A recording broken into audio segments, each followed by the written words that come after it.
Oh, dare to leap. The truth about Realme 11 Pro series. Alright, so today we have two new phones from Realme, the Realme 11 Pro and the Realme 11 Pro Plus. Now both these phones come with Dimensity 7050 processor, curved 120Hz display, 5000 mAh battery, but the Realme 11 Pro Plus has a 200 megapixel OIS camera. And all of this for a rumored price of around 25 to 30,000. Now if you remember, the Realme 10 series from last year was a decent phone at the same price, but it had two main concerns. Number one, there was no OIS, so the low light photos and videos were average. And number two, it had a lot of bloatware and ads. Even Realme had to issue a statement and give software update to address the entire issue. So the question that has to be asked is, did Realme fix all of that with this new Realme 11 Pro series? Well, we shall find that out together. Let's go. Now, I'll be talking mostly about the Realme Pro Plus here, but wherever necessary, I'll also mention the Realme 11 Pro. So first up, you get this bright yellow box. Over here, it is written most trusted technology brand. Inside, you get this Dare to Leap box. You get the phone, a back cover, some paperwork, 100-watt charger, and a Type A to Type C cable. Now, most people won't know, as Shah Rukh Khan is not on the box. Shah Rukh Khan is the brand ambassador of Realme 11 series this year. The Realme 11 Pro also has more or less the same thing, but it comes with a smaller 80-watt charger. Okay, so this phone has three interesting points. First is the design. Just have a look at this bag. This is vegan leather with that textured finish. And then you have this golden type zip material that goes in the middle. And the best part is you get the same finish on the Realme 11 Pro as well, and this costs less. Now, I know looks are subjective, but I think Realme has nailed the look and feel. I have only one concern here though. Like, yes, you cannot get fingerprint smudges or even break the back, which is really good. But what if you're eating food and using the phone? Will the back not get dirty? Let's test that out. Okay, so with normal water and all, that's like repellent, it doesn't stay. So if you have like dirty hands and wet hands, there is no stain. But now let's take it one step further. What if you're eating food and if you have oil and turmeric in your hand? So like this, and if you try to wipe it off, hold on. It does come off.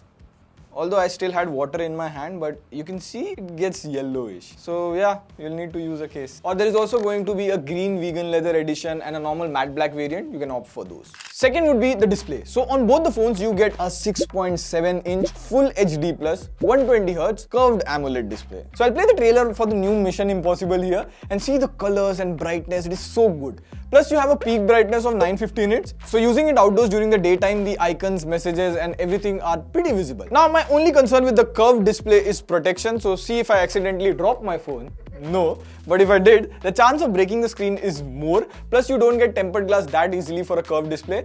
Yes, Realme gives you a pre-installed screen protector right from the box, but that just protects against the scratches. So handle it with care. Other than this, both the phones have in-display fingerprint and it is pretty fast and accurate. Now both the phones have stereo speakers and you also get an additional speaker grill on the top. So more air to push, good sound, very good. Now the area where Realme has made the biggest improvement is the camera. So the Realme 11 Pro has a 100 megapixel main camera with OIS, but we'll be concentrating more on the Realme 11 Pro Plus because this has a 200 megapixel camera with OIS. And see here, come close, I'll put the phone in video mode, and now if I move the phone, you can see the lens is also moving. So OIS is working both in photo and video mode. And the pictures from the main camera are good. Like we took this on a cloudy sky and you can see the photo looks okay. However, it slightly brightens my face, like my hands and my face. And even see this picture, at first glance it is fine, but if I zoom in a bit, my face seems a bit soft. Now the picture overall looks good.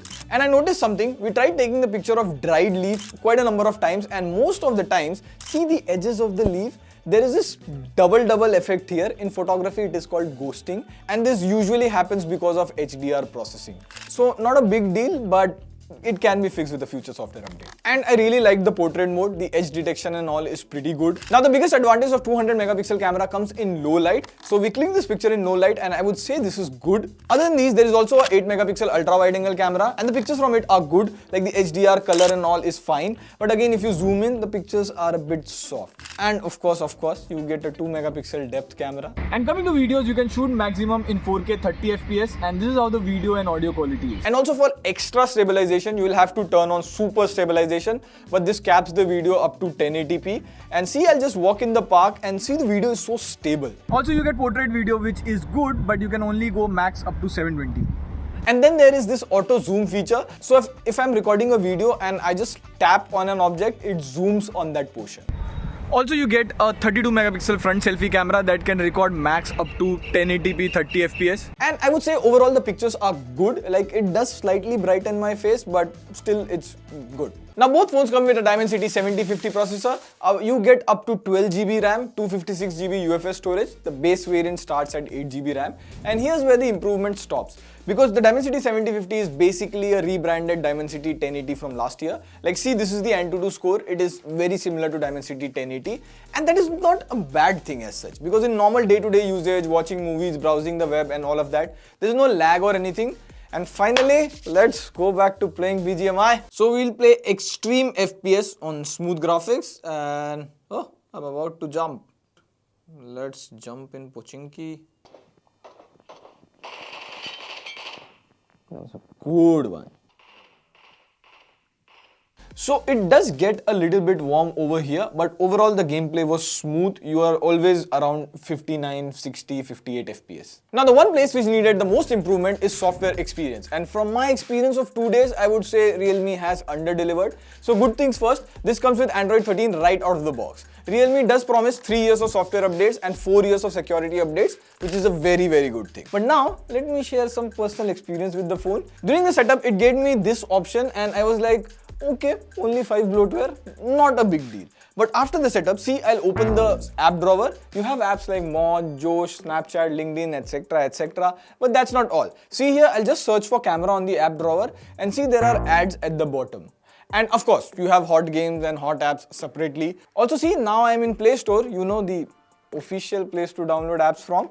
And if I install WhatsApp before opening it, the window pops up which shows me another ad and it says that the app is safe to use. Now yes, you do get options to turn off all these ads, but they are hidden deep inside the system settings. So yes, while Realme has improved software from last time, but the experience still has a lot of scope for improvement. Other than these, both the phones come with a 5000 mAh battery, so it should easily last you 1.5 days. However, on the Realme 11 Pro Plus, you get a 100-watt charger, whereas on the Realme 11 Pro, you get an 80-watt charger, but it charges max at 67 watt. So in real life, the Pro Plus can reach 50% or 30% faster than the 11 Pro.